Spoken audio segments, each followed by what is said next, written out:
1 week in the books for the 2025 football playoffs across the WPIAL, District 10, and across the rest of the Commonwealth. And a great, I'll say it one more time, a great weekend for our Lawrence County teams in the opening week of play. 6 teams in the playoffs from Lawrence County. 5 of them playing last weekend. All 5 advanced to play this weekend as well, and we'll be joining with Wilmington, who had the first round bye in the District 10 postseason. We go beyond the scoreboard here at lcsportsnet.com, powered by LCAP. With Eric Thomas alongside, I'm James Dotson, as we take a look back and we take a look forward as well of the games in the postseason. We will dissect them all. We'll look at the brackets from last week. We'll look at the brackets coming up here from after after Friday's contest, I should say, and get you ready for the games we're going to have come Friday. But Eric, just in general, I mean, my goodness, you got I didn't get a chance to dig all the way through, but you got to imagine it's the best opening weekend in playoffs ever for football here in Lawrence County.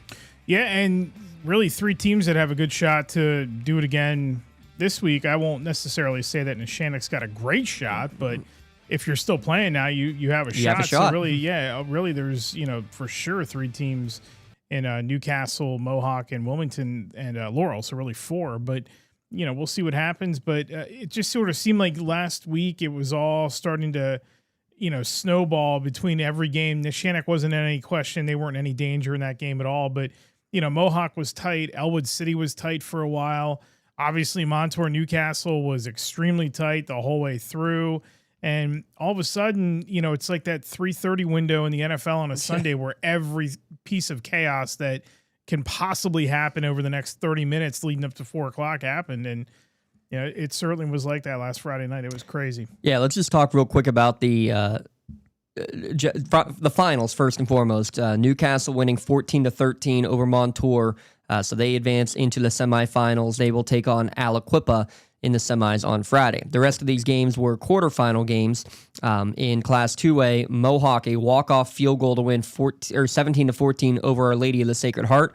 So now the Warriors advance to take on the top seed Seton LaSalle in the 2A tournament. Elwood City, 3 fourth-quarter touchdowns. They pull away in that one, 35-13 over Keystone Oaks. So the 6-seeded Wolverines take on the 3-seeded Steel Valley Ironmen in the quarterfinals on Friday night. In Class 1A, you mentioned Neshannock. They were a Mercy Rule victory on the road, 49-14 over Leechburg. They will take on Fort Cherry, the top seed in 1A. And Laurel, the Spartans, another shutout, 35-0 over Jefferson Morgan. They will take on now the 12-seed Chartiers Houston, as they had a first-round upset in their contest, did the Char Houston Buccaneers. So we'll look at the full brackets. We'll take a look at all of the scenarios and everything as well that we'll have in terms of the games being played and where they're being played. And there's a lot of debate and controversy in and amongst all of that. But what we're going to do, we're going to go one at a time. Let's start with Class 4A and work our way down. So let's start with Class 4A, Eric, and talk about those 2 games you got to see up close and personal. What a great game that was on Friday night. Has Newcastle, I think the exact words when we were all chatting at halftime was something needs to change or Newcastle's done. The start of the third quarter, still something didn't change, but they were able to get the big plays when they needed them.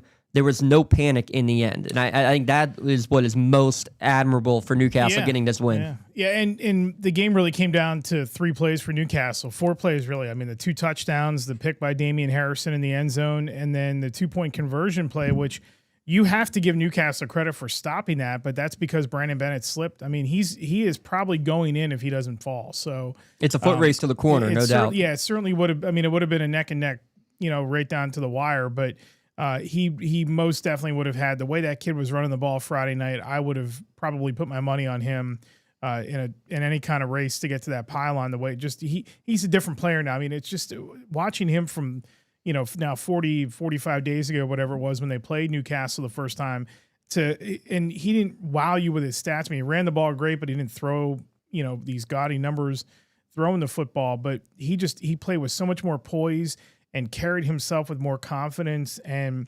Lucero saying, like, we put him on defense, and that's completely changed his whole outlook on the game. Like, that to me, like, when he told me that in the pregame, I was like, wow, like, really? And he's like, oh, yeah, he understands a lot of different things now much better. You could just tell from the get-go. But the game really comes down to 4 plays for Newcastle, and I, just mentioned them. And honestly, the thing nobody's talking about, and it's sort of, to me, surprising, games have much deeper of a context than just the final score, or just everybody's going to remember that game for the 2-point failure at the end by Montour and the big plays for Newcastle and the pick by Harrison and all that. But when you start peeling back the layers of these games, there's a much deeper context. Even if the game's like 70-0, there's still a deeper context than just, one team scored 70 and blew this other team out. That whole game flipped on a face mask penalty against Newcastle, in which Montour's going in the third quarter. Newcastle fumbles the football. Montour's going in to take a 2-score lead. And I'm sorry, if they take a 2-score lead at that point, that game is over. They're not losing that game if they're up 14-0 at that point. Not the way they were playing and not the way Newcastle was playing. It would have changed the whole philosophy for Newcastle. Yep. They would have pressed a little bit more. There would have the pressure all on them at that point on their home field. Crowd's getting restless. They want this team to blow up, and they couldn't do it. The face mask penalty they're at the 7-yard line, and it's half the distance, so it's not an automatic first down. They score on the next play. It gets waved off for a holding penalty. Then it backs them up on a 4th and long, a 4th and goal from the 13. They can't get in. I mean, the game just totally flipped. On a penalty that Newcastle commits. Which is incredible. You never think of it being that way. It's like, Graham threw a touchdown, or, they ran this, or they had the sack, or they had an interception. The whole game flipped on a face mask penalty, and it just the everything. When that ball, they score, everybody in the county saw the holding on the Montour touchdown. Yeah. Just a matter if they were going to call it. They call it, and all of a sudden you kind of hear the faithful start to be like, all right, now we got them pushed back. We can maybe get a stop here. And if we get a stop, the game then all of a sudden flips into our favor. And man, did it ever. Like, I've never seen a game and a team that wins a game benefit from having a face mask penalty called against them. If that's the 50-yard line, it's 15 yards. Yeah. And it's a first down. That drive keeps going. If they score, game's over. Everything, the whole complexion just changed on one play that I'm sure Fred Mazzocco not happy about the penalty. Yeah. And I'm sure he let him know about it, this week and after when they watch film and stuff. But I've never seen that, and it's playoff football. I don't know any other way to explain it. Ball bounce is funny. Guys who make plays during the season don't sometimes. Guys who don't do. All that, and it just. 26 years of doing this, I've never seen a game change on a penalty, and the team that committed the penalty benefit from it and then get out of the jam. That was astounding. Yeah, so Montour maintained a 7-0 lead. Newcastle gets close to midfield. They elect to go for it on their own side of midfield. We'll talk about that in a moment, about potentially why that was the case as well. They get the first down. Next play, quick slant, boom, Damian Harrison off to the races for the touchdown, 2-point conversion. All of a sudden, they're in the game, or they're in the lead. Talk about a complete 180, but you get the stop that you need. You get a little momentum. And you kind of saw that even all the way, again, going back to that week 0 game against Penn Hills. Just they're able to get that big drive when they need to. They did it the first time against Aliquippa. Got the big drive when they needed to down the stretch, getting the game winner. They've had that a few more times, I think, probably than Coach Mazzocco and his ever-graying hair is probably going to be talking about. But at the same time... Hey, if his hair didn't get gray watching the Green Bay Packers on Sunday like mine did, it definitely did after that. Yeah, there's no question. Enough said. They've cost me twice now in survivor pools, but that's another story altogether.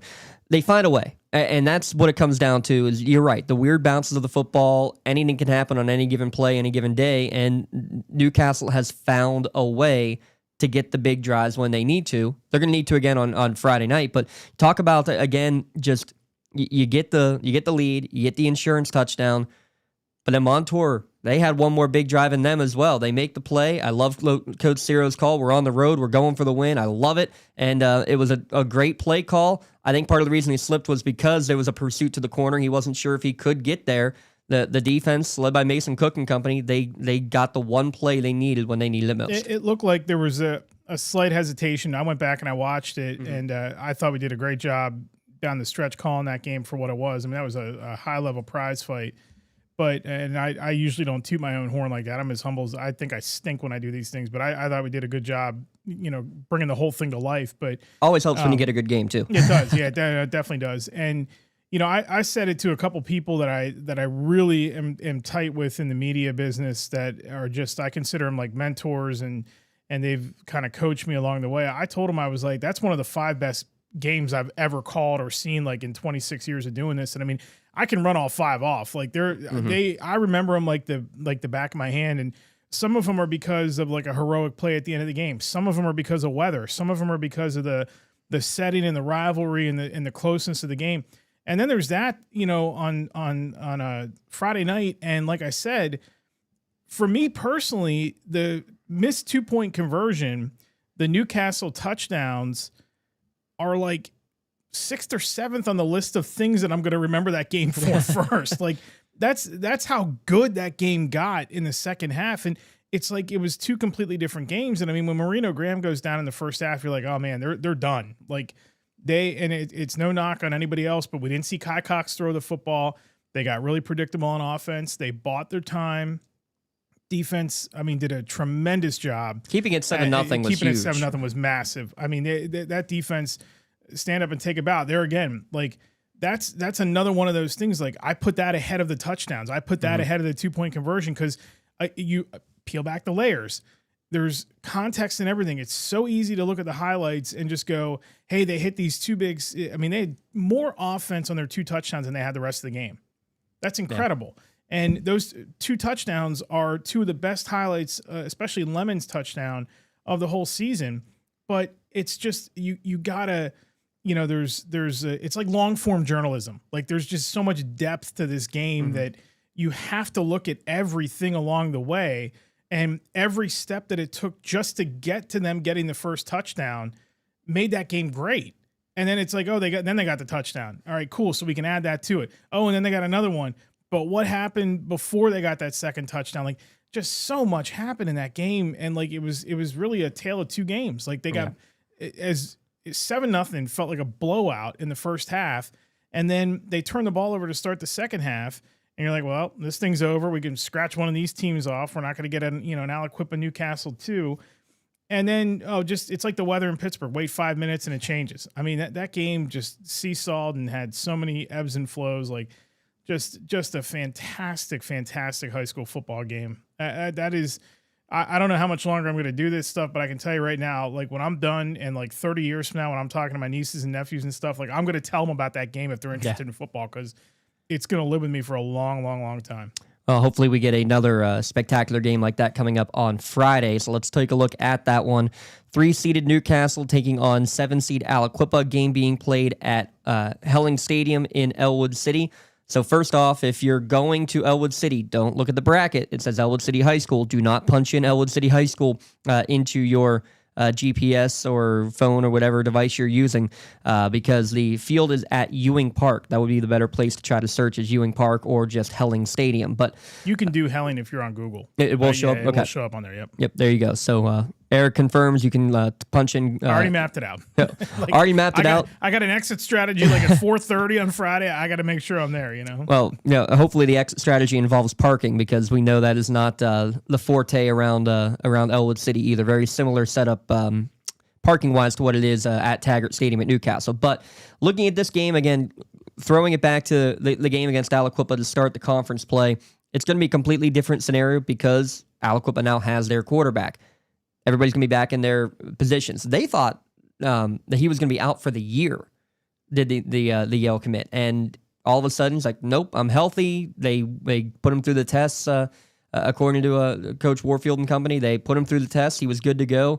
Took him a while to get things going, but he had a game-winning touchdown pass late in that contest. He was actually, Marcus Council was actually cleared to go in the final regular season game against Ambridge, but they were wise to not put him out there, and God forbid he gets hurt in that game, and it's like, well, it's a game you're going to win. Why did you bother to throw him out there? They eased him into the game on Friday too. He didn't start the game, so and they didn't go with Khalil Good, I don't believe, who had been the starting quarterback. Khalil Good hadn't produced a touchdown passing anyway, while he was taking over for Council. And I just wonder how much it kind of threw like the whole cadence of this team off. You know, there were rumblings before the season started that they were not the favorite anyway. I think a lot of people have said from the jump that, McKeesport, people have even said like, oh, Thomas Jefferson, and then there's like a question mark around Newcastle. Montour had a question mark. West Allegheny kind of had a question mark. So Aliquippa sort of fit in maybe in this like 3 or 4 slot anyway, behind some of these other teams like Trinity and TJ and McKeesport. I don't know if anybody thought Trinity would be what they are, but they have kind of like lived and died a little bit too. And I don't want to say that they're like hanging on. I don't see this being, I just see this game being exactly how last Friday's was. Yeah.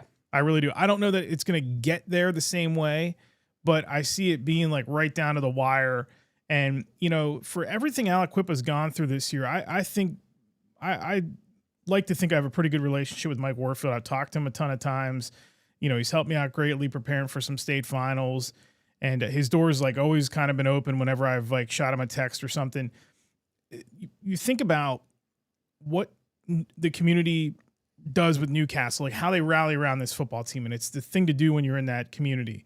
And they mean so much, and the history means so much, and people don't necessarily pay attention. I don't think they do anyway to Newcastle's history as much as they do Aliquippa's, because Aliquippa's is more recent. It's more gaudy. They've got the more flashy NFL guys and Revis and Gilbert and all those dudes.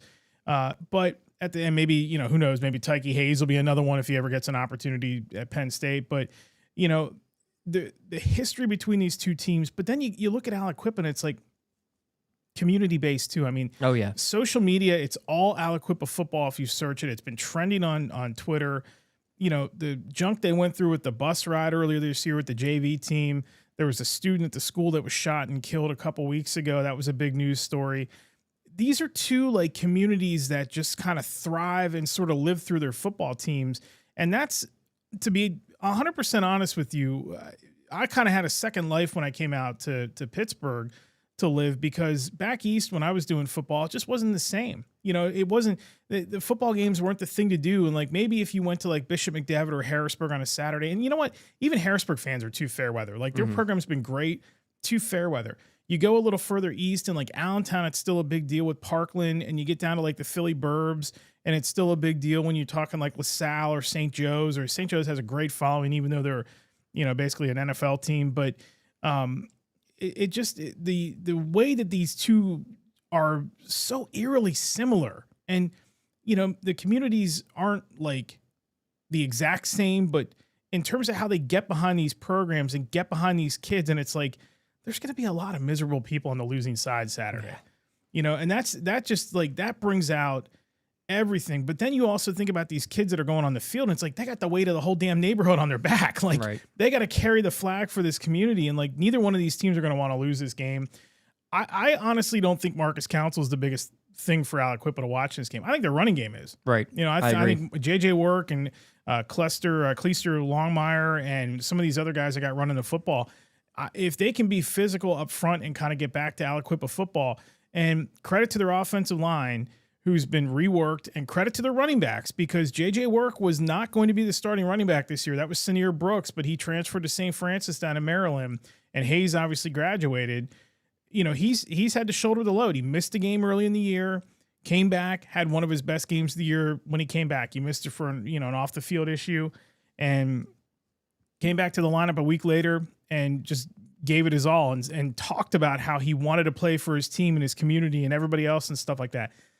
Just so much pride between these two programs, and it's gonna suck to see one of them lose on Friday night. But yeah, there are going to be some downright miserable people in one of these communities on Saturday, because there's going to be so much invested in this game from both sides.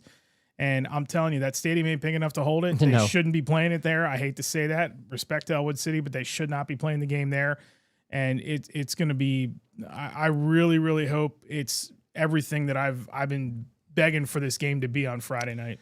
Unfortunately, weather may dampen some of the crowd, but you're going to see, like you said, fair weather fans. No, it's going to be foul weather fans there the entire time, dealing with heavy wind and rain, kind of like what Eric had to drive through coming up here. That was fun. Here tonight as we record on Wednesday evening. Expect that same, heavy downpours at times, gusting wind. Does that affect, or does that give a benefit to either team on the field? I think it favors Aliquippa a little bit because their running game has been better. I mean, he's been a workhorse.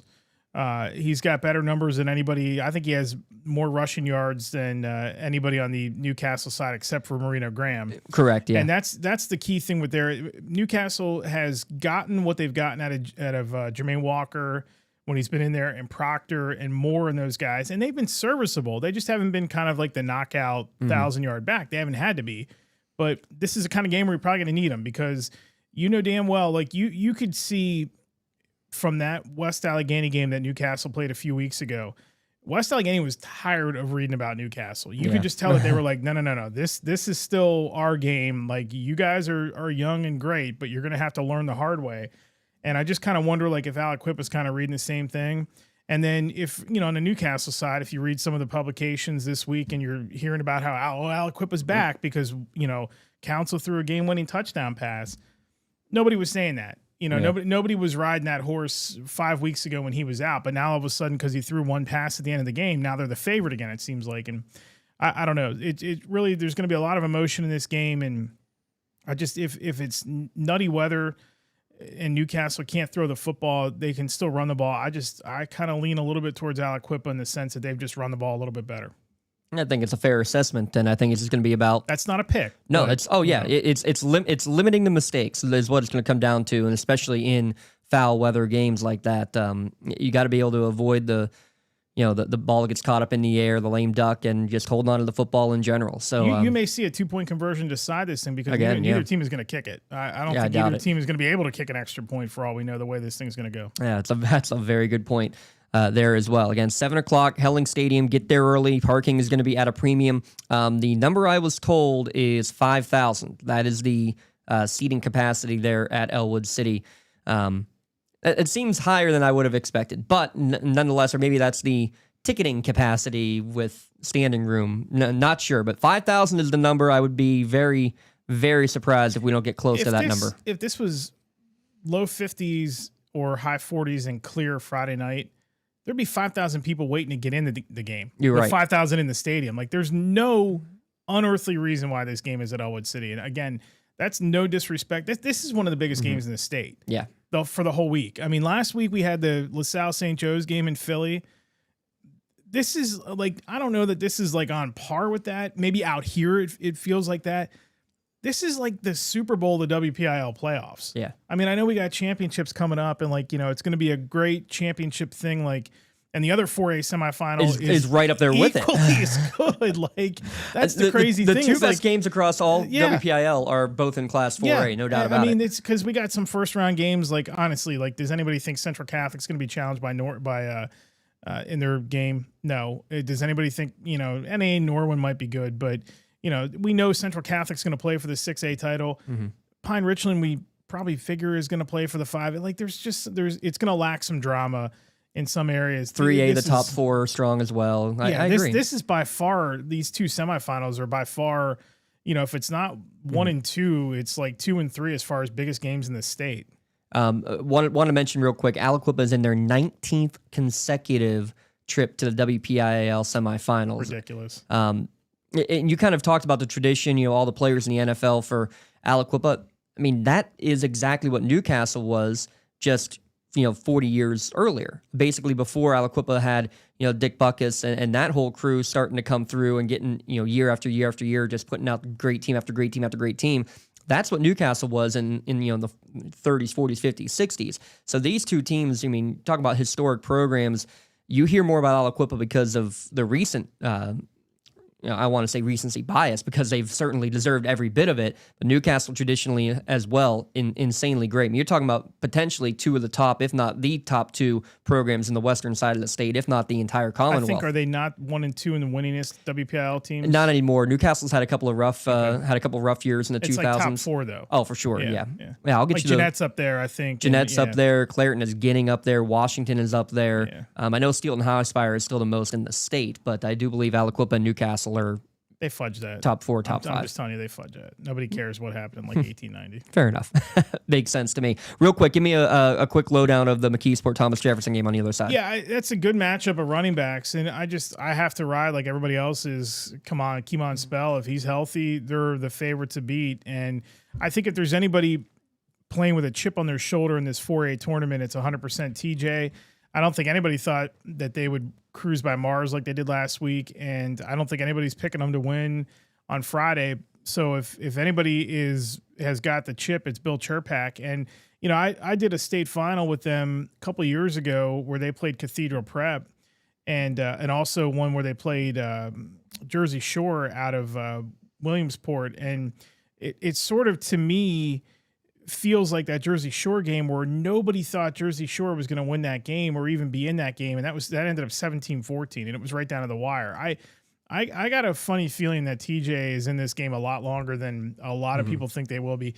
I don't know how great their defense is going to hold up against Keemon Spell, but I know that they're going to get a physical challenge. I still think McKeesport's the favorite, but I do believe that whoever wins our game on Friday night has as good of a chance as McKeesport. And I do believe that because I don't want to be opposite of Aliquippa if they get hot. And this Newcastle team, I don't know. There's something about it. There's just something about them, right? There's like it feels like these guys understand that there's like a little bit of unfinished business with some of them who didn't win basketball last year. They thought they had a great shot to knock off USC and win that.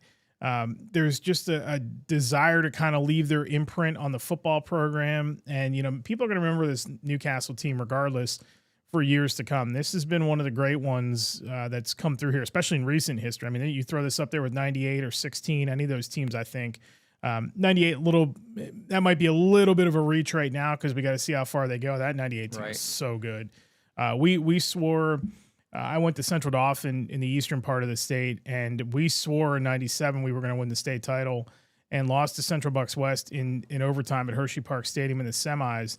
And the next year, we thought we had a team that was equally as good. And the whole season long, I remember people on the eastern side of the state being like, man, this Newcastle team's really good. I think we're going to play them in the state final because it was true East-West back then. Yeah.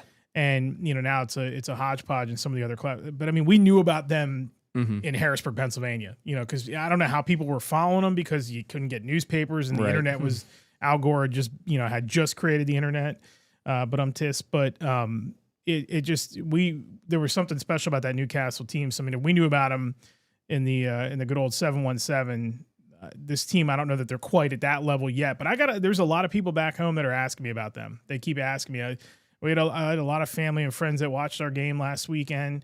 And they were like, man, do you do all their games? That team's really good. And it's like, yeah, they are really good. Yeah. They're fun. They'll not good for the heart, but they're fun. Yeah. And Newcastle, like Aliquippa, it's name recognition across the state. And I think that's a big part of it too, of why. Basketball, but more people need to appreciate their football history. Right. I think I certainly. Again, it's because of recency bias, really, that you don't think of it as much. You have people who've lived here their whole lives or like have covered this whole area. Some of the veteran reporters like Mike White or Chris Harlan, those guys, George Guido, like everybody who's been around forever. But for me, like I consider myself a junkie. So, I mean, I knew about these guys, coming out here, and like I knew that they had hit some hard times, and I had watched them before. I'd watched WPIL finals before I watched that NA game in 16 or in 98. We ended up getting film of that and watched the final in 16 when they were televised all over the country and stuff. I mean, people need to appreciate that history a little bit more as far as football goes. I think basketball's got the more recent expectations in history, but if you're listening out there and you're not from this part of the state, dig into this team a little bit. Do some research and read up on this team, and you can Google some stuff, and I think you'll like what you find. More people need to appreciate their tradition. One final point. When is the last time Newcastle had a double-digit wins season? 98? Yeah. Yeah. Yeah, because 16, they only won 7 that year. They won 6 in the regular season. They were 6-5, won the 2 games. And then 2 games in the playoffs, right? Yeah. So another potential milestone on the line. 7 o'clock kickoff. We'll have coverage that is NFHS video only. We will have a free audio stream at lcsportsnet.com, and we expect high numbers there, but we expect, again, a packed crowd at Helling Stadium as well. Let's jump down to Class 2A, Eric. Let's talk about, you just mentioned a 17-14 game. That's what we saw with Mohawk. They were able to weather the storm. I mean, you talked about Newcastle having a tough time with offense. Mohawk didn't score a point until just over 4 minutes remaining in the game. They score 17 points in the last 4:10 to win 17-14. First off, all love to Andrew Lloyd. He had a rough patch midway through the year. It felt Sam Ficken-like, to be honest, if Penn State memories there. Had a spell midseason where kicks just weren't going in. They kept going with it. They kept trusting him. They elected, when they went to tie with about a minute and a half left, they got the game-tying touchdown. They went out there to go for 2 points. They called timeout, pulled everybody back on the field. They said, nope, we're kicking the PAT. Punches it through. Wouldn't you know, 3 plays later, they get a deflection. Cole McDaniel deflects it at the line. Dan Monaco picks it off. You get a deep pass that Joey Nail comes down with again. Somehow he makes a huge play on the bomb from Bobby Fadden, and it sets up Andrew Lloyd to get. It felt like the redemption kick in the bowl game for Sam Ficken. That's what that Andrew Lloyd kick felt like to me. Getting the 17-14 win. The boys of Bessemer advance yet again.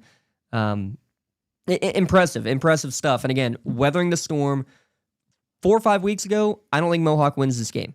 Just because they hadn't gotten the wins. They got a couple of big wins down the stretch. They're feeling it. They have confidence. Even when things didn't go well the entire first 3.5 quarters, like, we still got this. And they did. This 2A bracket, we've said it from Jump Street that it's anybody's game. There was no favorite in 2A. And Seton LaSalle would have been the runaway favorite had everything gone their way with the transfers in the offseason. But last week we talked too about Fadden. I mean, 13-21, one of his best throwing days of the year. Threw for $139, 2 touchdowns, ran the ball 19 times for 72 yards. What did we say last week?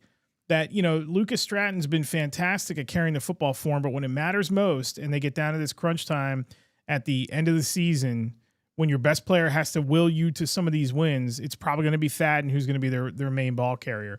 And he was on that on Friday night, 72 to 97 yards rushing. And he also had the long of 17.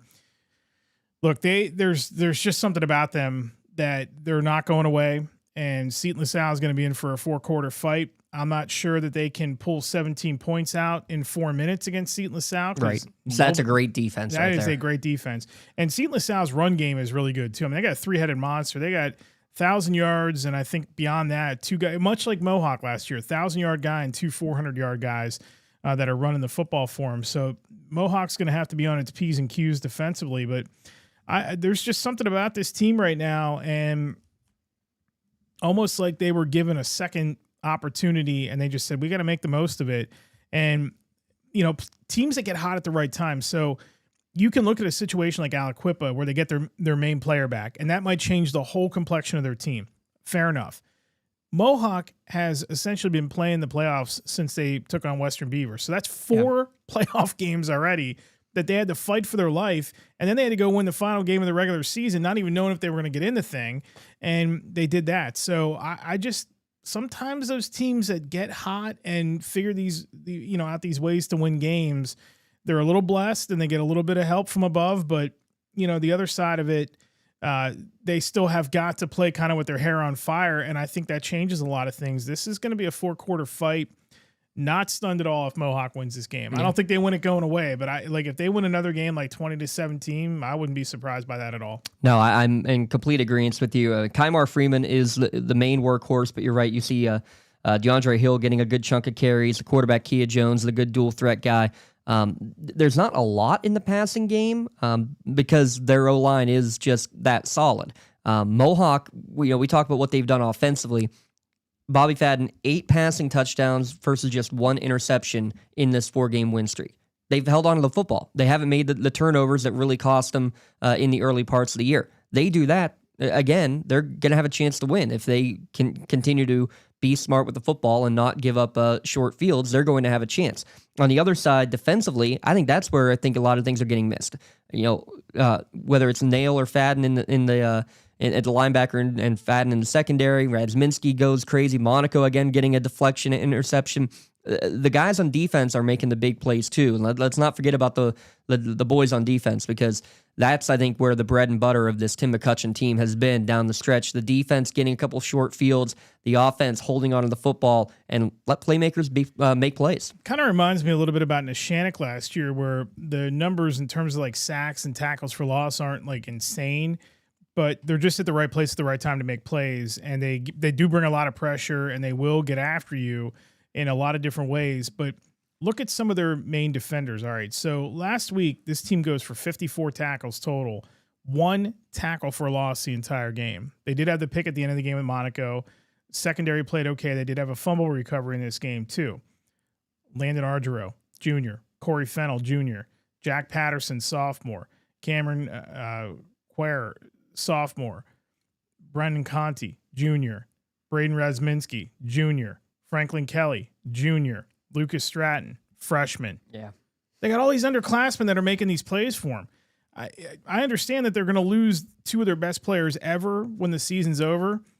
They also lost their best quarterback of all time a couple years ago, and they also lost until last year their best receiver of all time in Blake Logan, and they're still back, and they're making a deeper run this year, it seems like, than what they did last year. This team is built for the long haul if they just get a couple more numbers behind that. Yeah. And, you start putting some belief behind these young kids. Like, think about Marino Graham, not to go back to Newcastle here, but think about Marino Graham. He's the best example we have. Kid gets knocked on his face last week, think he's out with a concussion, comes back and he hits 60% of his passes, and 2 of them for a 50-some-yard touchdown and a 65-yard touchdown. You don't think that kid, he would not have made that throw week 0. Yeah. He didn't make that throw week 0. He had to get him down the field and score on short touchdown runs in week 0 to beat Penn Hills. Now he can. He's playing better football. The longer you play, the better you get, the more reps you get, the more practice you have, the more understanding, the more film study. And all these young guys from Mohawk are doing the exact same thing. And that's why their defense is playing well enough. It's not racking up the gaudy numbers, but it's playing well enough to beat these teams. Yeah. And again, imagine if you still had Cass Stratton on both sides of the football. I'd pick them to win if they did. Oh, absolutely. On Friday, I definitely would. Absolutely. I mean, and that's another junior, by the way, coming back. If you ask me for a pick right now, I'd probably say they upset Seton LaSalle. I'm right there with you. I think this team, again, there's just something about them. They're finding a way here. And as long as they hold on to the football, I give them a great shot here against yes, the number 1 seed in Seton LaSalle, defending district runner-ups, but they're a team.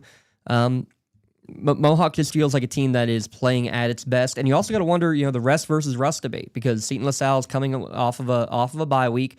Yeah, they get a chance to rest up, get a little healthier potentially, but you always see these teams sometimes struggle in the early going. That's got to be a key for Mohawk. Strike quick, strike early, and put a little fear maybe, and try to get the Rebels playing from behind. Yeah, you give your defense some confidence, and you put them behind the 8 ball. No question, I think that would be a big help for them.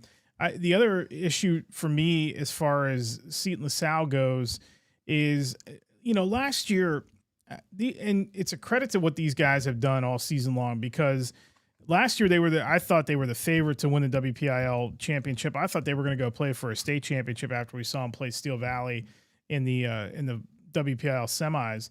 And this team has had so much transition, and they've just kind of stayed the course. And they get this hot team that comes in there now. And I think part of the success that these teams are going to have this week is understanding, and you'll have to kind of give me a second here to explain this. You have to understand what you're playing against. Neshannock's going to play against Fort Cherry. Okay, well, we understand what Fort Cherry does. We can try to control what they do, and if we do, we're going to win the game. We have to control what we do. No stupid mistakes. Don't turn the ball over. Play fundamental football. Tackle. Good special teams, like all things that these guys practice. And I there's something with these teams that if you understand what you're up against, sometimes you can freelance. We might see some freelance on Friday in our game, but sometimes you just have to understand get a better understanding, not get wrapped up in it. Like, okay, it's the number 1 seed. Cool. In the Shannock's case, okay, it's Fort Cherry. Cool. You know, somebody has to beat them at some point. Why can't it be us? Like, you can't you can't fall behind already because of who is on the opposite side. And if Mohawk's team understands that, and I'm pretty sure Tim McCutcheon will make sure they do, but if they understand that, they're in this game the entire way Friday night. And again, how many dual sport athletes you have that have gone through that exact scenario the last few years with the basketball team being how they've been as well. So I think this is a team mentally ready to go for that one. We'll have same scenario, NFHS video on Friday night from Dormont Stadium. So again, don't look up Keystone Oaks. Don't look up Seton LaSalle. Look up Dormont Stadium. That I know works everywhere. Parking not great there either. A little bit around the side and back. Yeah, a little bit better, but not great either there. You have to go in one end, and they'll wrap you around the back if there's any left. And if there isn't any left, listen, if you can get somewhere, and I mean this in all honesty, if you can get somewhere and take the T over to like Potomac, just do that and walk to the stadium because you're going to be better off. How long of a walk is that about? Oh, it's probably like 5-10 minutes. You got to go a little bit uphill, but when don't you have to go uphill in Pittsburgh? Fair enough. I mean, you could go park at our colleague Darren's house for the Elwood City game and walk that route too. It's in the back of my mind. Yeah, we have that as the backup plan. There's a couple of options. Like you could park, say, like somewhere in Mount Lebanon and like take the T over if you have the pass. You can take the T over to Potomac and then just walk over to the stadium. It's a little rough. Like we were there.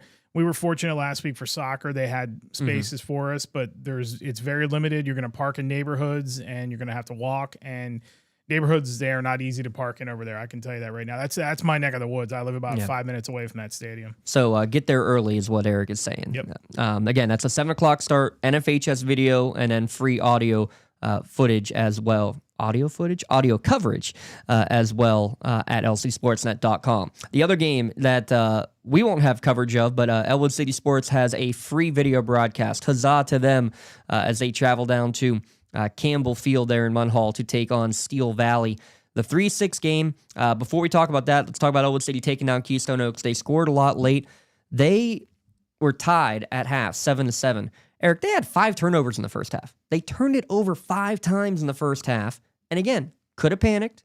You weather the storm. You go out. It's all right, forget that first half, boys. Let's go play Wolverine football. They did, and they took care of business. 3 touchdowns in the fourth quarter to seal it away, and sealing away a number of program records at the same time. Tyler Smiley's single-season passing yards record, gone.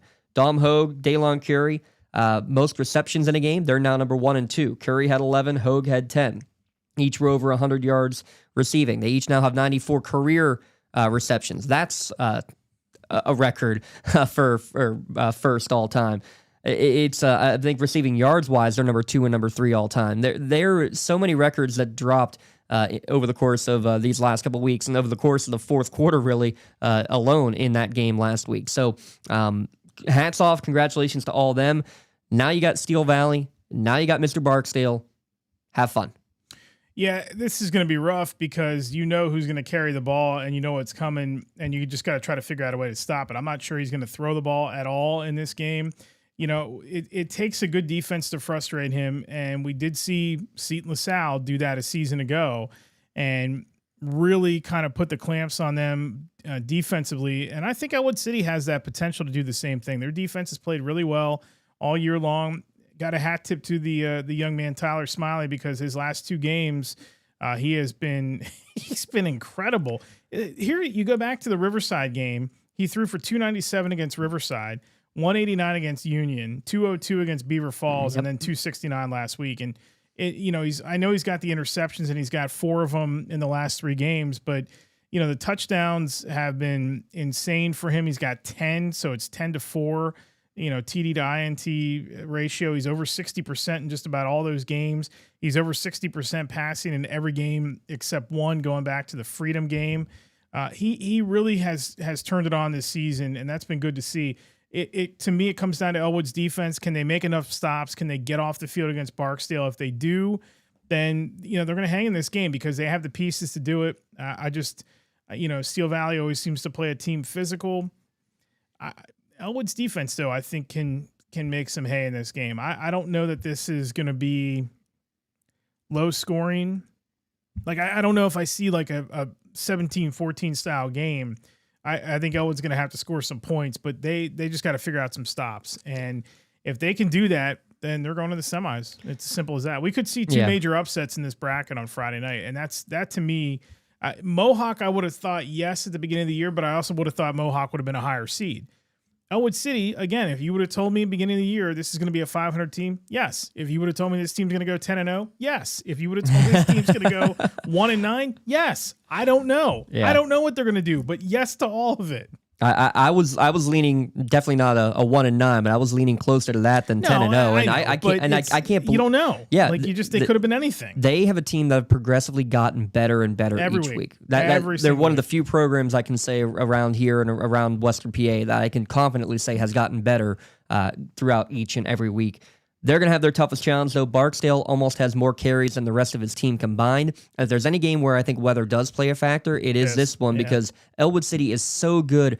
I went back the last 4 or 5 games, and in terms of balance, number of pass plays and rushing plays, they were within like 1 or 2 each of the last 5 games, Eric. That's going to be tough if it's going to be struggling to throw it because of rain and wind, whereas that's what Steel Valley wants to do. Just pound it. If we don't have to throw the ball at all, Wilmington style, we won't.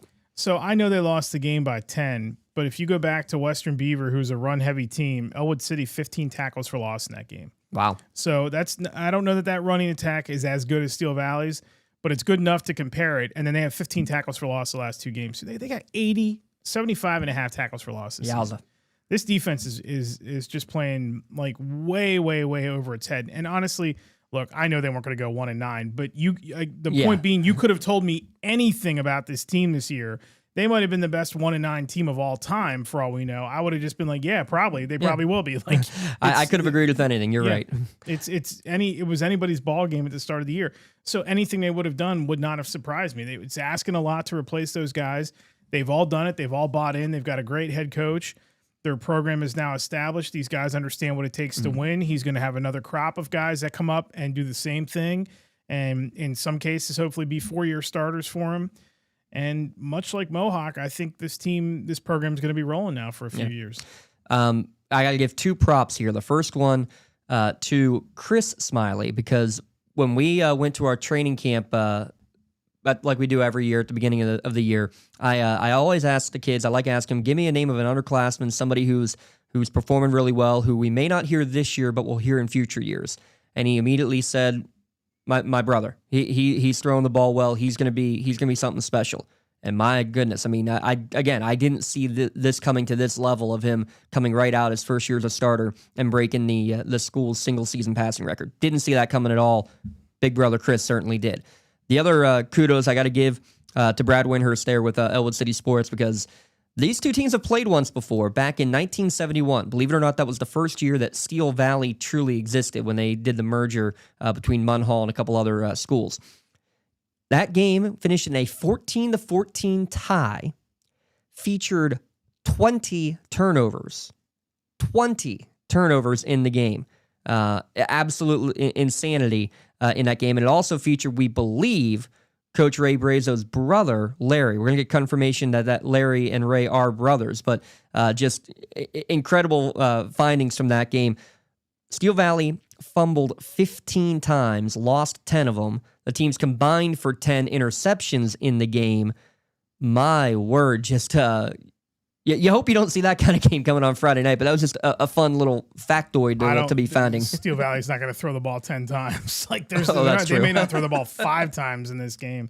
And why would you? That's a wild stat, though. 20 turnovers. That's got to be a national record. It's got to be up there, you would think. 20 total turnovers in a game. Unreal.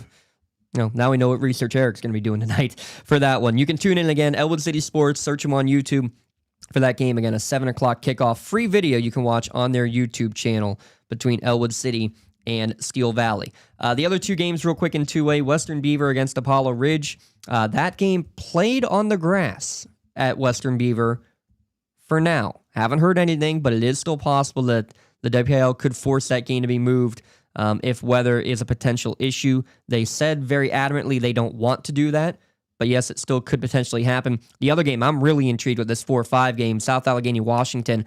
Before the brackets came out, Eric, if you had told me that was the championship, I would have believed you because Washington's playing really well. South Allegheny, before the Steel Valley game, had been playing very, very well as well. A brief, quick one on that. Washington's got the line. They got the athletes. Can they get them in space? They like to pack it in tight and run, not a true wing tee, but a lot of misdirection in the backfield. If they can find a way to get their guys the ball in open space, that's how they're going to have the key. South Allegheny, of course, has some pretty good athletes as well. If there's a weather game on Friday night that affects anybody, it's probably going to affect South Allegheny. Let's see them line up. Let's see them play a physical brand of football. That's got a Washington victory written all over it. You can control the game and control the clock, then they can. 2A might have upset galore. I can see all four happening. Exactly. You're right. Yep. Because Apollo Ridge, too, is a team that is more balanced and pound the ball, whereas Western Beaver has, down the stretch especially, not done well running the football. So what that means is probably one of them will win, the other three will get upset, and then somebody we don't expect will win the title then. Sounds good to me. All four top seeds will win. Yeah. Every time you think something's going to go one way, it's always the other. It'll go chalk now, of course. Hopefully not for our county teams, but there's your Class 2A tournament. Jump down to Class 1A and looking at the two games here. We'll start with Laurel taking care of business in the first round, 35-0 over Jefferson Morgan. Eric, I mean, we knew it was going to be a hard-fought game. JM had a really good offensive line. Laurel able to get a couple of touchdowns early. They ended up wearing down the Rockets defense really over the course of the game. Playing Laurel football. Again, not gaudy numbers, just methodical down the field. And again, this is a team that has only allowed now, 3 touchdowns in the last 7 games? That's incredible. And those 3 games are a playoff game, Neshannock and Southside Beaver. That's incredible that they've been able to do that against those teams. Mm-hmm. Running the football, we've said it since really the start of the year, and it's the old adage, you have to run the football in this type of weather, in this type of climate, now in this type of time of year. And they go for 193 last week. Santini only throws the ball 10 times. They're not asking him to do a ton, but he's doing, and when he does throw, he's effective. He is the catalyst for that offense. But I just think that their line up front and the way that they've been able to run the football all season long behind Nathan Hill, and then give you all kinds of change of pace guys, Miles and Faulkner, and all these other dudes that'll carry the football for him. They're built to win these games. Now, can they can they win on Friday night? Yeah, they can. Can they beat Fort Cherry? If it is them, TBD. I don't know. I mean, we don't know what that defense is going to see in Fort Cherry. I think the misconception as it surrounds Fort Cherry is that, number one, Matt Sieg, and I know we'll talk about this more here in a second, but Matt Sieg has not been healthy. Mm-hmm. Can't throw the football right now. Doesn't throw the football right now. And that makes them one-dimensional, but they're so good one-dimensional. And where Laurel is different this year than what they were last year is, I think last year they were a little too dependent on maybe 1 or 2 guys the most, and they wanted more out of Lucas Santini. Now they're saying, we're getting more out of you by you having to do less because we have all this around you. We have a healthy Nathan Hill. We can do this kind of as a collective unit, and I think that makes them dangerous. Their line's great. Their defense is great.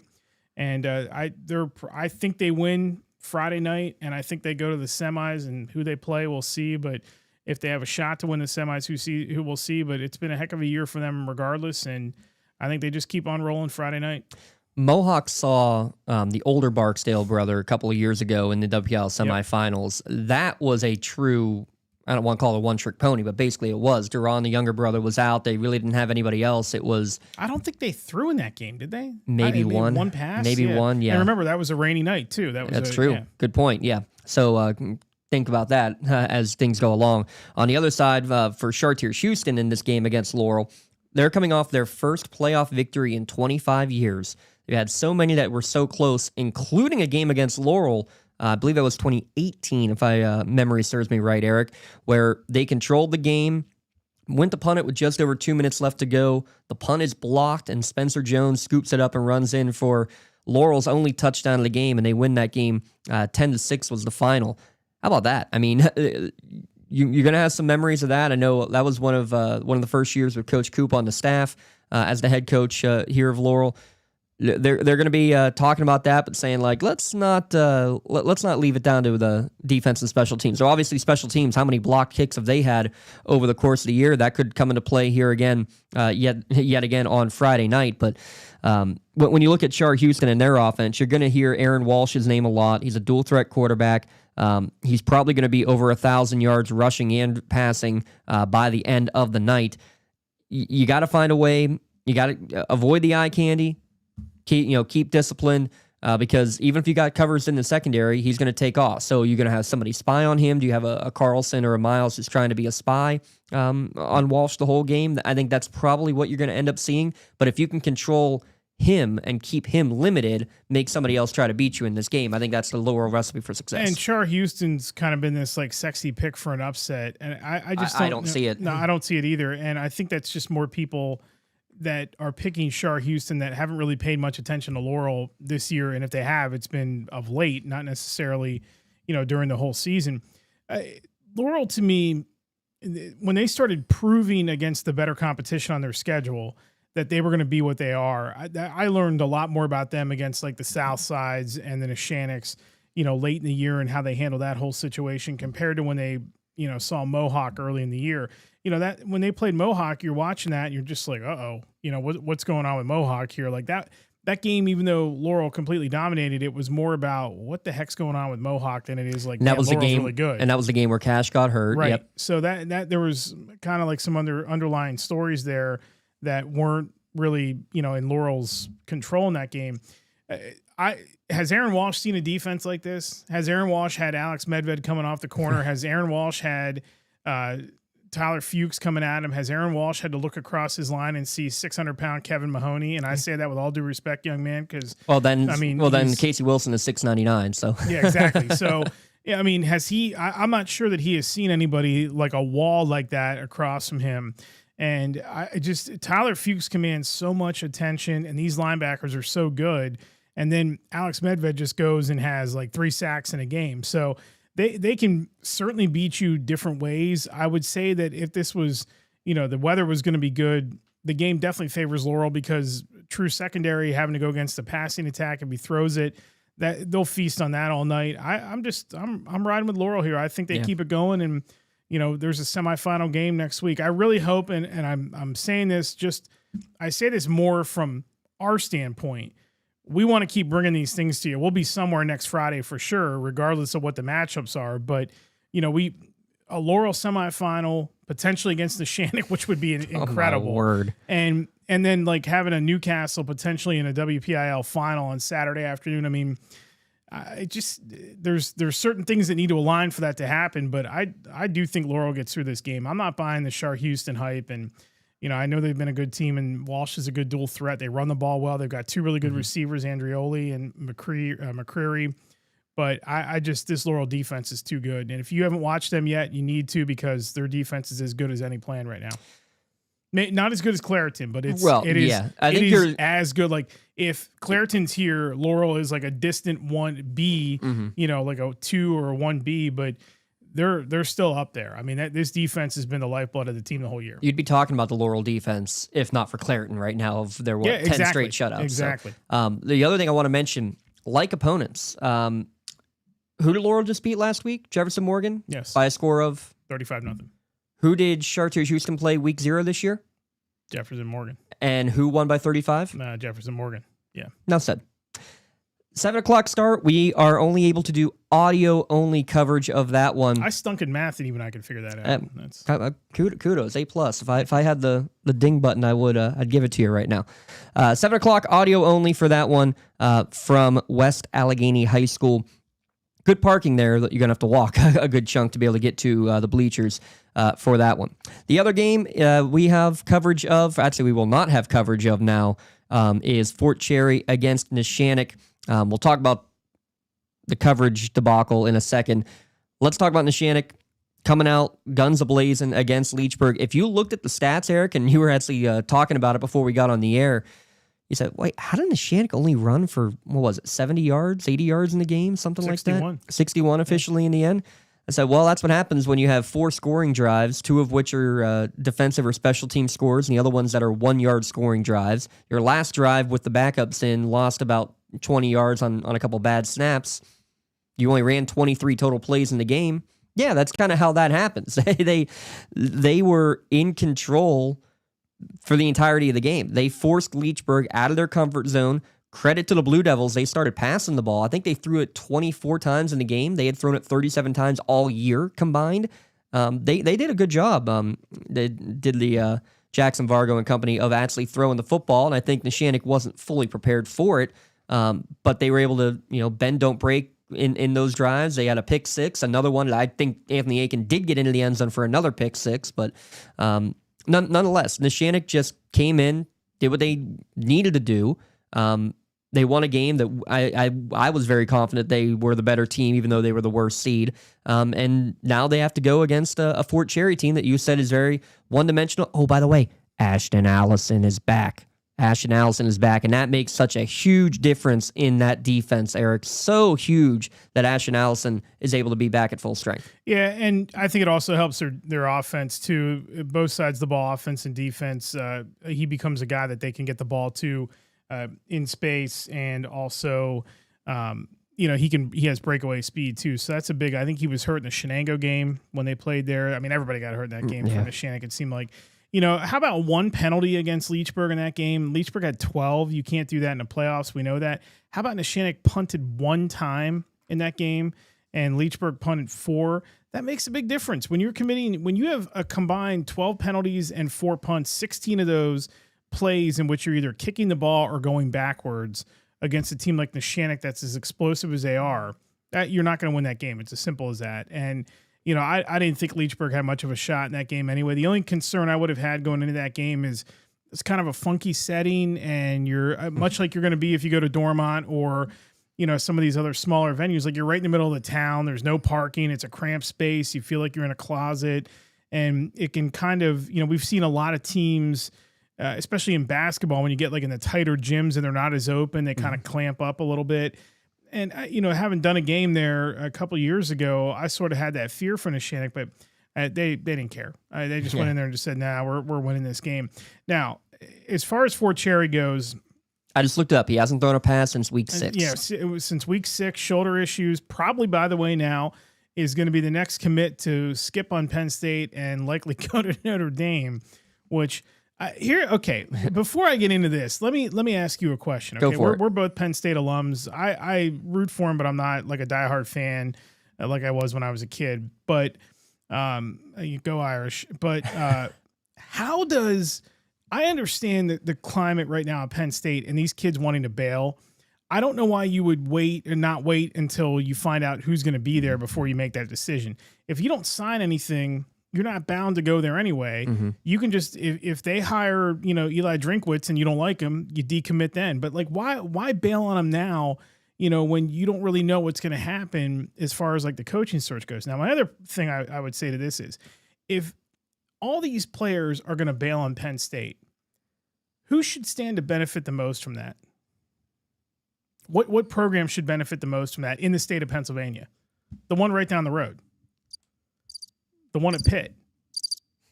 How is Marcus Freeman coming in here and he's going to get Keemon Spell at some point? Yeah. He's probably going to get Matt Sieg. He's got the guy from Central Catholic, the lineman from Central Catholic. How is Marcus Freeman coming in here and cherry picking all these guys where if they're not going to go to the program in the state of Pennsylvania, how about going to the other program in the state of Pennsylvania? Right. And I don't care what Pitt is the other program in the state of Pennsylvania. So I don't understand how Pitt can't capitalize on that. That's embarrassing if you're an Arduzzi, but he's got a lot of freshmen, so he's having fun playing these underclassmen and they're winning. So I guess the formula he's got works there. But yeah. So that's a great point that I really hadn't considered, the fact that you really haven't seen. I mean, it was probably 4 or 5 years ago that they made a big push and we're getting a lot of WPIL kids coming in. This is the perfect time to be able to say now it's Pitt's turn to dominate the state. He's got no shot to get Khalil Taylor. He's got no shot to get Lawrence Timmons. He's got probably no shot. I mean, we know Marcus Council's going to Yale, but I'm thinking out loud about some of the guys that are still out there that he could recruit. And I mean, Pitt has 3 games left. If they can win 1 or 2 of them, you might see a couple. No, they're not winning one of them. I know that, but next week. But I can't understand how they're not capitalizing on that. They should be picking away at the carcass, and they've just failed to do it.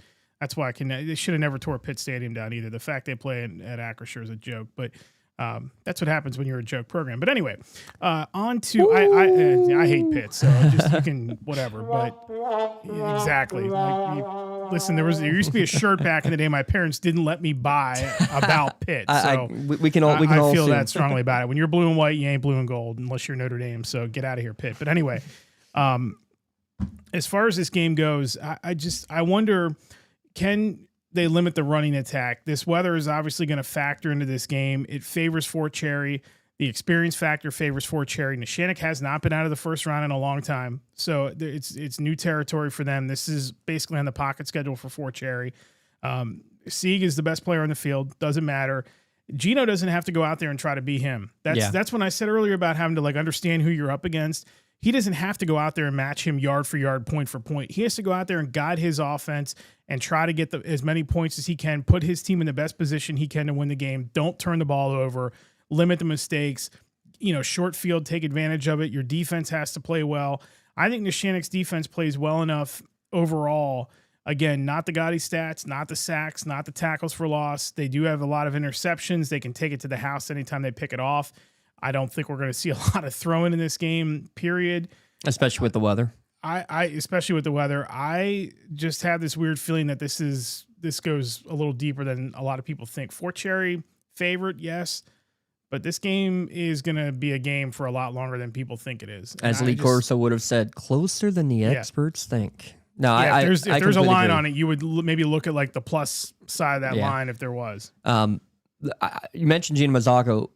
Him on defense on Friday night last week against Leechburg was something to behold. I think I called his name 5 straight times making a tackle. He had double-digit tackles in the game. And again, that's a big part of it. You're seeing more of him playing defense as well. Again, we mentioned Ashton Allison coming back. This is the best the defense has looked all year long for the Neshannock Lancers as well. They're going to be tested. There's no question about it. But I think especially Gino's role defensively plays a big impact in this game. Here's your stat of the night, though. Wilmington has thrown the ball this year nearly twice as many times as Matt Sieg has. That's insane. Each quarterback for Wilmington, let me confirm that number again. Each quarterback for Wilmington has thrown it. Rowan Miller 22 times, Wesley Vascal 21 times, Matt Sieg 24 times.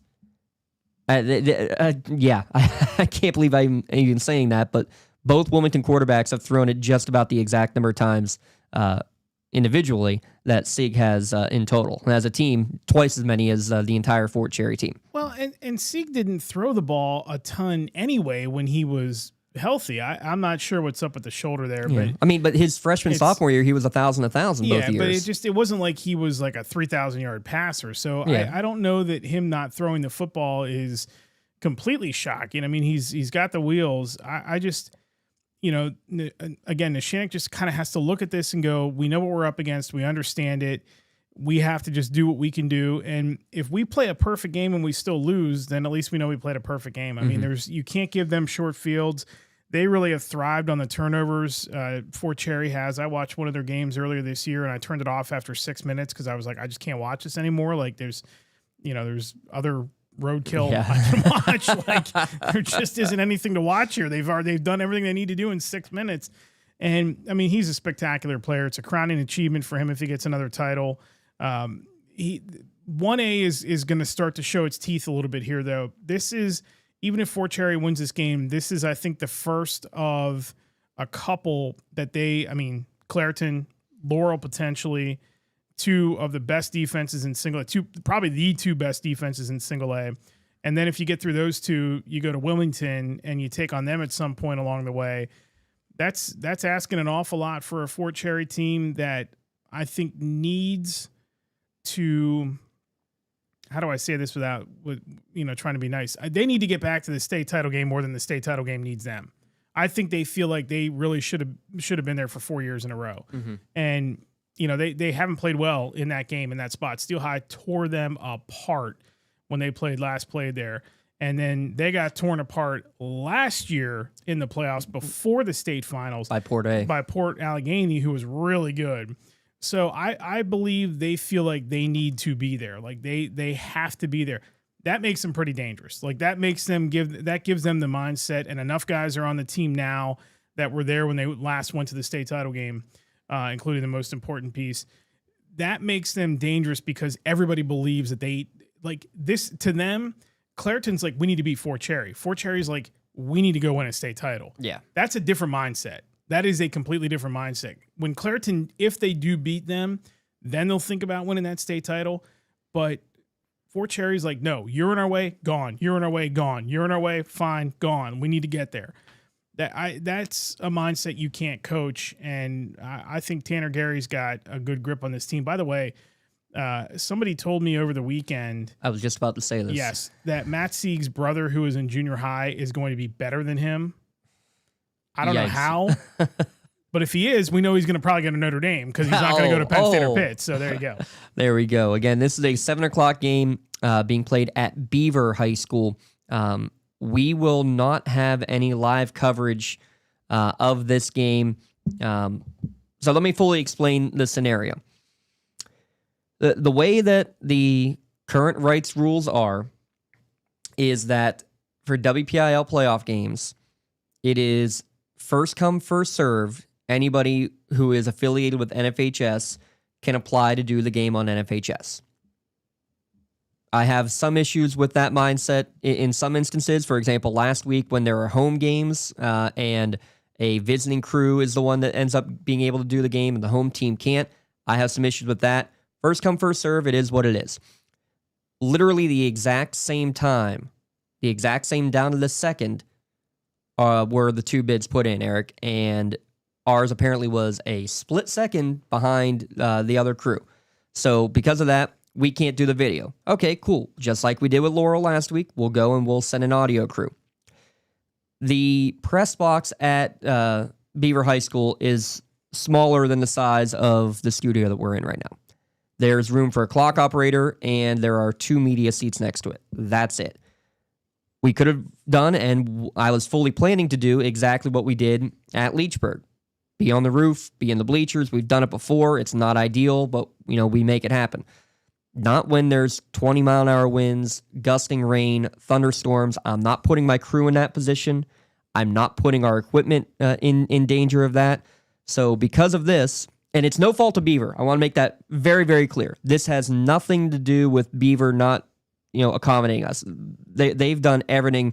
Big shout out to Kevin, trying to find any solution that would try to make it work. He offered to put up tents, everything, the whole 9 yards. It's just not feasible. It's not safe. It can't happen. We'll have social media coverage there. We're going to get as many updates. We'll be post them on our Twitter and Facebook page and everything. And again, you can still watch on the NFHS network. There's an audio feed as well through one of the radio stations. You will be able to tune into the game. It just unfortunately will not be us. And again, no blame on Beaver High School. That's what their scenario is. I do have a bit of an issue with locations being selected for a neutral site game. Like if this was a home game and this is what the facilities are at that field, okay, it is what it is. But they deserve a home game. Perfect. The bigger issue that goes on here is that a game was selected to go to this site that is very, very difficult to be able to accommodate media for a playoff game when you're going to have, for sure, a media outlet, likely multiple media, whether it's radio, video, print media, photography, all the above, and no place to be able to put them. There were a lot of question marks in terms of site selection, and I get it, Eric. There's sites that can't host for various reasons. There are sites that choose not to host for various reasons. One that we know has hosted many games in recent past is Ambridge, for example. They had to tear down a majority of their bleachers because of they're basically declared decrepit, and they had to tear them down to put new construction up, so they can't host. Like that's a perfect example of a very valid reason why you can't host. But Yeah, I mean, there are certain requirements, and I don't know to what extent, media and press box availability goes into all that selection. I know it's low on the totem pole if it's considered at all.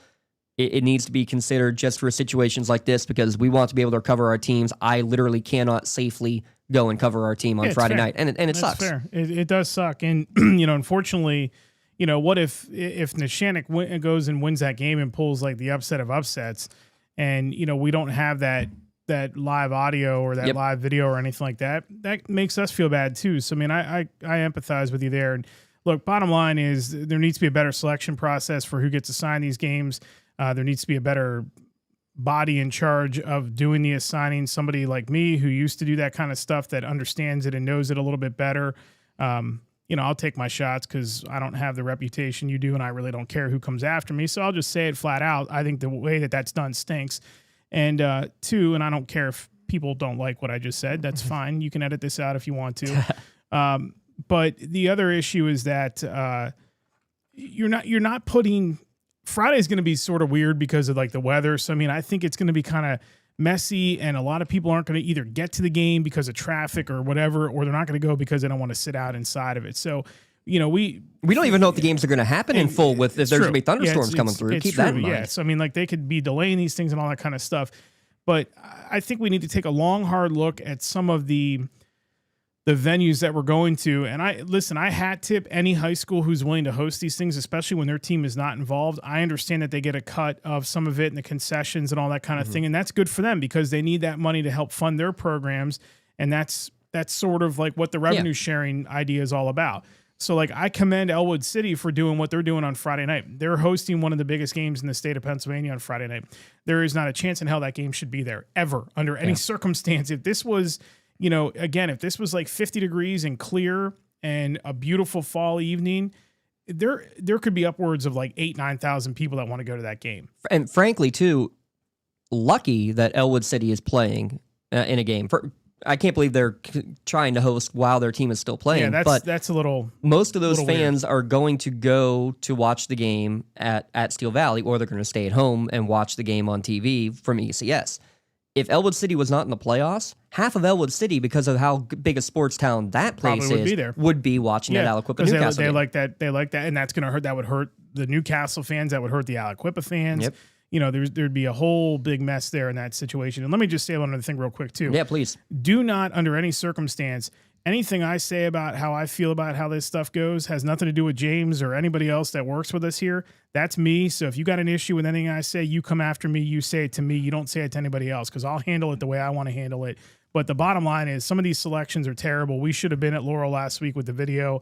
There should be a priority for the home team. It goes neutral site. I understand that now. As far as the rest of the playoffs go, that's fine. They can handle that. KDKA does a great job. They should get priority. They're a rights holder. They should get what they need wherever they want to go because they're fantastic at what they do. Nobody's going to argue that kind of stuff. But there's got to be a better system as far as picking these things and who's going to shoot them and who's going to, do the broadcast for them and stuff like that. And look, just like we know next week, if Newcastle's in that WPL final, we're going to be there Saturday afternoon. We can't do any kind of video for it, right? But our audio, you're going to listen to us over anybody else because we've been with them all year and you trust us. So, we know that the backing's going to be there as far as that goes, but, and there's going to be a plethora of media outlets there too. But, last week, for instance, we had 15,000 people that listened to that game. Yeah. That's with one of the best radio stations in the country also on the same site. So every one of you people who listened to that game last week, thank you, and keep doing that because it helps us out and helps us help you out as far as bringing these games to you. But I mean, come on, let's be reasonable about our site selection. And I understand some of the better ones like, Pine Richland, if they're hosting a game, you can't go there. That's a great field. NA is going to host their game this weekend. Can't go there. Great field. There's some of them that are not in play this week because the teams that didn't play last week have to go there and host their game. I get it. There's some limitations at some of the better venues. Again, Dormont, horrible parking situation, fantastic stadium. Would go there 10 weeks out of the year to go watch football. We need to do a better job with this kind of stuff. This is, there should be. And I really wish there would be like centralized sites or some of these colleges would step up. if you're not at home on Saturday, Yeah, and shock that Newcastle game isn't at Geneva College. Exactly, like that's the perfect location for it. Even though Geneva's in Beaver County, it's still perfect to be there for that. And some of the other schools too that have the facilities.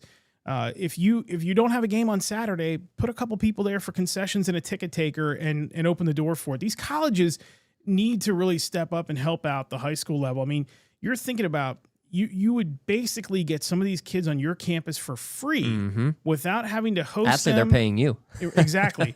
And not have to sell your facilities on them. They're going to dress in the locker room. They're going to play on the field. They're going to get a taste for the stands and what everything looks like. I mean, just think about the benefit to that. And there's tons of schools that want to do it. Shippensburg, for instance, wanted desperately to get the state football finals at Shippensburg. They have a gorgeous football field. Problem, lights. Don't have it. Visiting side of the bleacher is not good. Press box needs redone. So they understand that there's been a couple issues there. But they also have a great gym. So in the past, they've hosted state basketball playoff games. They're like, of course we want the crowds here. We want to bring everybody in here. We want, maybe our coaches want to go watch a kid that's playing there and just sit in the stands. Or, maybe we can kind of get somebody like a tour and they can see what the campus is like. Maybe they'll go to the bookstore. Maybe they'll do this, whatever. You're getting these kids on your campus for basically nothing. Like, just open your door to them and get your program some pub by doing that. And then, the flip side, and I know a lot of people complain about some of the things that the media say, but we have to have accommodations too. I mean, it's as simple as that. This isn't this part of the state. It's a little bit different on the eastern side because, again, it's very segmented. Scranton's got good radio coverage. Allentown's got good radio and TV coverage. And like you go to Harrisburg and there's 2 radio stations that would do football. The one that I used to work for there and iHeart. And basically, when we were doing our home games, we got whatever we needed from the home team. If we went on the road, we understood that we had to work for the space and make the accommodations and, contact the AD and stuff ahead of time. They were all able to work with us. And it just seems like there's kind of like this, okay, like we don't care. We'll just, we don't, if the PA announcer is in the booth and the clock operator's in the booth, the hell with the rest of you guys. We're working, guys. Like we're trying to help our communities out and do our job and do it to the best that we can. And it's like we get nothing as far as like help from the governing body or, the accommodations from the governing body. Just do better. Like seriously do better. Cause it's kind of awful and I'm not a fan of it. And, at some point it's going to drive more people away from wanting to do the kind of stuff that we do because they're gonna have to deal with this BS all the time. So I don't know. I mean, again, if anybody from any of those locations wants to say anything, just say it to me. James doesn't need to deal with it. I'll handle it, and you can talk to me because I've been through this more than half the people out here have in my life. So, I get it with the accommodations and stuff. Just do better. Just be better, do better, and like help us do our job to the fullest extent. And guess what? You do that, you're going to get nothing but praise. Yep. When you don't do that, you get what I'm doing right now, and that's unfortunate. And again, Beaver has done nothing wrong. Yeah, nothing to do with it. Kevin, big shout out to Kevin. Been great trying to figure out how to make this happen. It's just not feasible. Most of the schools we talk to, they do everything perfectly great.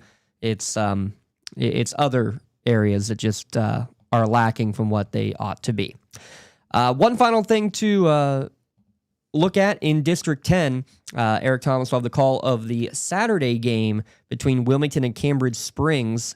Wilmington had the first round bye. Spa with a 42-0 win over Cochranton in that pigtail game in the 1A tournament there, Eric. This is obviously a very winnable game. Wilmington should be in control, should take control of this. You again got to avoid the layover, the rust of having the extra week off. But when all's said and done on Saturday night, this should be a Greyhounds game that they should be in control and need to take it to Spa right from the get-go. Yeah, I think that the quickest way to get over a layoff is just turn around and hand the ball to Chase Mitchelltree or whoever else is behind you. And this team, I think we're going to see a different level of focus from this team. And they feel like it's theirs to lose. They feel like they need to have kind of a crowning achievement too, because that team, to a lesser extent, like Fort Cherry's already been in a state final with the group that they have right now, so they've gotten a taste of it. They want to get back there and win one. Wilmington with this crew hasn't even gotten to the peak of District 10 yet, so they feel like they got a lot of unfinished business to go and obtain. And I think that you're going to see a little bit of a different animal. I think you're going to see a team on Saturday that plays with a lot of purpose, and they're going to try to assert their offensive line early. I wouldn't be surprised to see a couple extra throws in that game too. In fact, they threw the ball the most they have all year against Carson City a couple weeks ago in that loss. And I do think that's a good tune-up too. Like there is such a thing as a bad loss, and for a team like that where it might refocus them a little bit and kind of get them centered, especially when you have a bye, you're going to come off of that with a loss, and it's like, if we lose again, the season's over. We can't play like we did last time, and let's go just start pounding these teams. 1A is theirs to lose. There's no question. I'm riding that team all the way down to Cumberland Valley to play for a state title. Yeah, I think Freddie Zettner may have been over 100 yards total by the end of that game. A couple of long touchdown passes. Touchdown receptions for him in that game against Carson City. You do realize I'm forced to stick with Mohawk and Wilmington because I picked them at the beginning of the year. So I don't think those are bad picks there. Some of that is me having to stick with them because I can't turn against them. So I'm riding the Wilmington bus to Cumberland Valley, and I'm staying on the Mohawk train until we get to Acrisure. Sounds great to me. On both accounts, we hope to make both of those happen here. We will find out. Again, that's a 7 o'clock start on Saturday night. We're partnering with... and that's Grove City High School. Grove City High School, yes. Good. Forker Field, Grove City High School. Make sure you mark that one down properly as well. We're combining forces again with Sports Radio 96.7, and we'll provide the video coverage as well. Big shout out Dallas Hartman helping out with the rights fee for that video broadcast. Free video broadcast you can watch on Saturday night. Before we wrap things up, Eric, I do want to talk about a couple logistics for all these games on Friday. Again, because of the chance of weather. So first off, do you think, like if this is spring sports?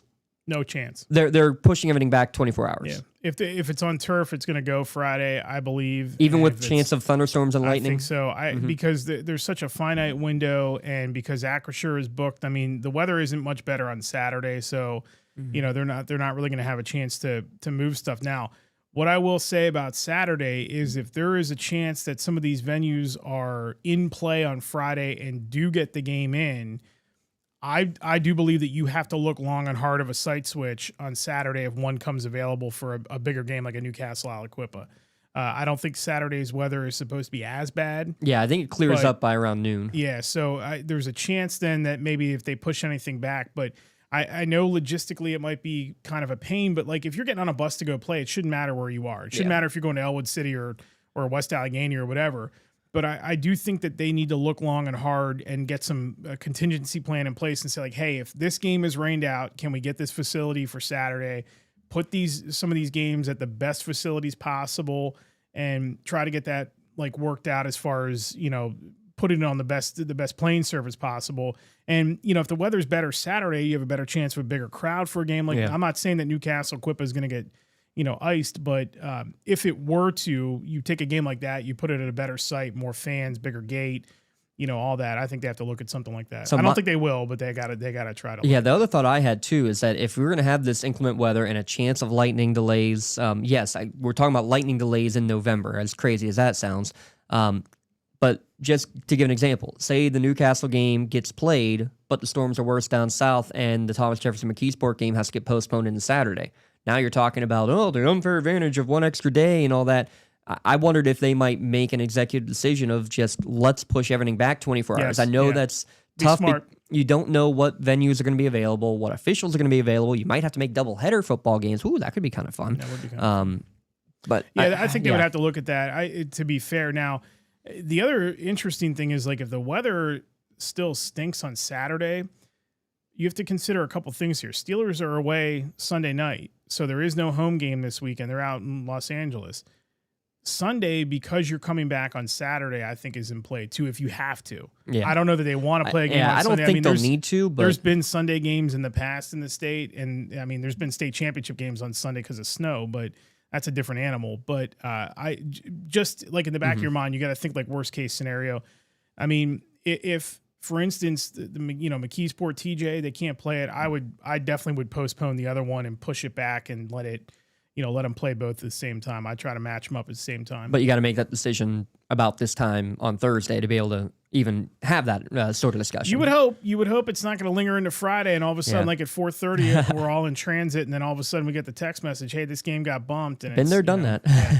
And the other thing that you also don't want to do is, what's the cutoff time for PIAA games? Like you have to be done by 11, I think. 11:30, something like that. Ooh, that's a good question. You can't play past a certain time unless they change that rule. You can't play past a certain time. I know some towns kick off past a certain time. That might be it. If you start before the allotted time, you can either go and then up until it's over. I mean, we one time had a game that was delayed, and I think we were calling it till like 11:45. Yeah. So as long as you kick it off before a certain time, I think you're okay. So I have two examples. I'd want to say at Stowe Rocks there was like a curfew that the game had to be done by 11 or 11:30, and it was just, if it's not done at then, sorry, game's over. We're not finishing it. The other one was a couple years ago. There was a shooting outside of Rochester right before kickoff between Rochester and Shenango. I remember that. Yep. The broadcasters. I wasn't here, but I remember hearing about that. Yep. The broadcasters from Trib were doing that game. They left and went home. And then, because they were told, "No, game's not happening, we're going to do it tomorrow." So they left and went home. Half hour later, they say, "Well, you know what? Hang on. Yeah, we can still get this in. Let's go." And so they found out, oh, wait a minute, what just happened? Anything is possible, I guess, is the main point. You're going to ride them out. Like if you're there Friday night, as long as you can. You're going to ride them out as long as you can. I mean, I've been stuck in delays till 10:45, 10:30, and then all of a sudden they're just like, we got to call it. But I do think that they need to be proactive, make the right decisions, and start thinking about site change. And if you do it early enough on Thursday, if you look at the weather, Thursday at like 7:30, and you know that it's like coming at this point, and there's nothing you can do about it, you make the executive decision. You, again, think about the sites. And I know like college football comes into play on Saturday, so you're sort of handcuffed by that. But some of these schools aren't going to be home, so there's a chance you could still, maybe switch a game site if you need to. But you want the other, and this is where I think a lot of these programs, and not programs, but like some of these districts and stuff get it wrong. This is your baby right now. Like this is what we all give the most oomph about the whole season. The regular season's fun. We get great matchups. We have a lot of fun with our shows and our broadcasts and stuff. But it's like the playoffs are just like a different level. Like it's a different level for even the broadcasters. You want to make sure that your product is the best that it possibly can be. So you have to think about this. Like, are we going to have a better crowd if we move it?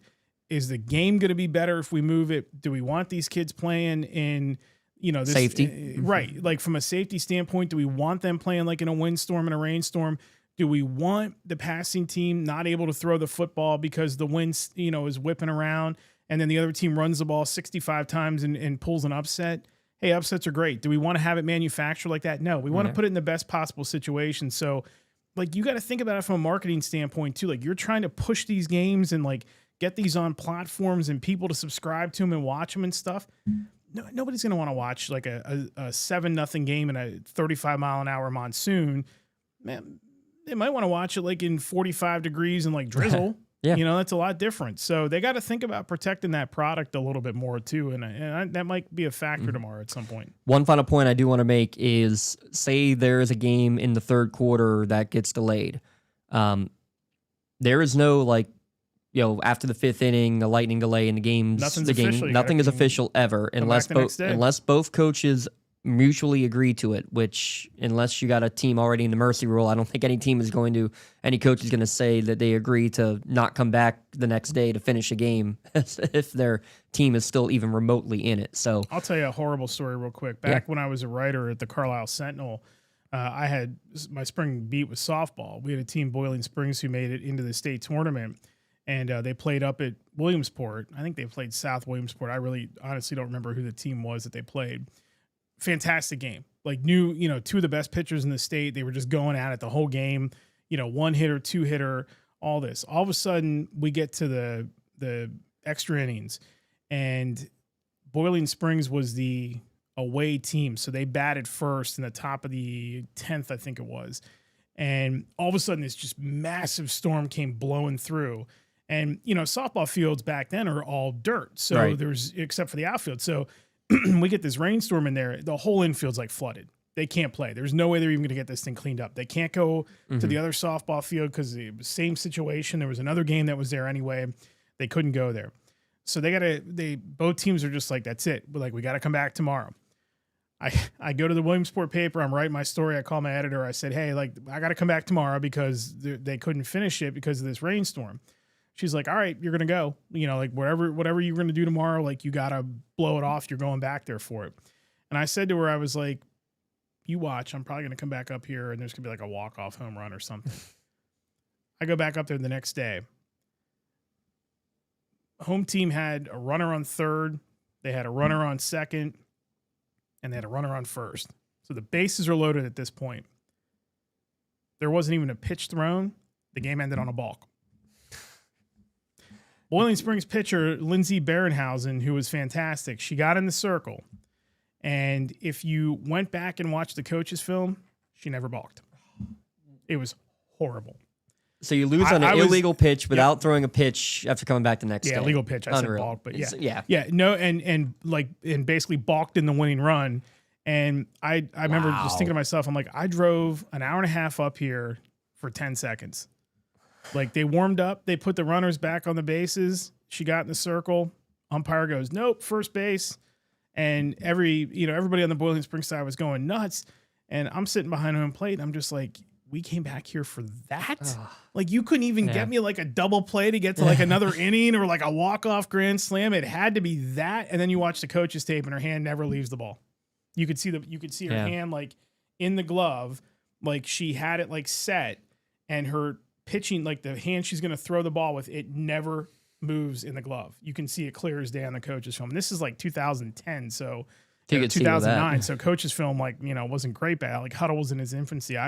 It was face palm. I'm like, I don't even know what I'm going to write about this. It was bad. I don't want any of that tomorrow. I know what I'm going to go. I know what I'm going to look up now tonight. I want to read that article. If you are going to like bag a game tomorrow, make sure nobody's kicking an extra point when you're like calling it off. All right. We don't need any of that. Just like make your decision, move on. We'll all live to fight another day, and we can figure this stuff out if we have to go to Saturday. Newcastle at West Mifflin, you couldn't even see the extra point because of a storm when we were there a few years ago. Rob Gregory knows that one too well. I'll be sharing that audio and video for sure coming up in the next few days. All right, that'll wrap it up. It was an extended show, but I think a very fun and hopefully informative show for everybody out there. Again, there are your brackets for District 10. Again, that's on Saturday at 7 o'clock for that game between Wilmington and Cambridge Springs. Class 1A, Fort Cherry against Neshannock is at Beaver High School. Laurel against Chartiers Houston is at West Allegheny. Again, all these games in the WPIL are on Friday night here this week. We have audio-only coverage for the Laurel game. Class 2A, Mohawk traveling to Seton LaSalle to take on, or at Dormont Stadium, take on the Rebels. That is a 7 o'clock start. We have video coverage on NFHS. Elwood City has the free video coverage at ECS Sports. NFHS only coverage for Newcastle as they take on Aliquippa. We will have free audio for that one there as well from Elwood City High School. Big thanks again to everyone for joining in, live or archived, however you get your podcasts, however you get your shows. We greatly appreciate you. We thank everybody for everything they do for us. And again, if you can assist in any way, the QR code's been here on the screen the entire night. We want to try to get your businesses mention, get them notoriety they deserve, help us be able to support these athletes throughout these postseason games, because the rights fees do add up in a hurry. We appreciate all help. Biggest shout out to Josh Ricci Experts as they helped us with some of the broadcasts this past Friday. We hope to be able to have some assistance throughout the rest of the postseason as well. Big thanks to all of our great sponsors. You see them all there on the right. Please thank them for everything that they do for us and for high school sports across the area, week in and week out. For Eric Thomas, I'm James Dotson saying so long, stay tuned. Big stuff coming on Friday night as the football season moves to the second round of the playoffs. And by the way, Eric, after this week, we're officially in state playoffs too. That's correct. Yeah, we sure are. How about that? So we're actually in some this week, I think, officially. In some classes. Depending on how it's set up, you're right. So, but beginning next week, it's 4 weeks until states. As incredible as that sounds, we are off and running. Stay warm, stay dry, bring the ponchos, bring the umbrellas, bring everything you can on Friday night, but please go out and support the players. the cheerleaders, the bands, everybody involved. It's going to be a blast on Friday night. And if you're not at the games, hope you're tuning in with us on the Lawrence County SportsNet, powered by LCAP.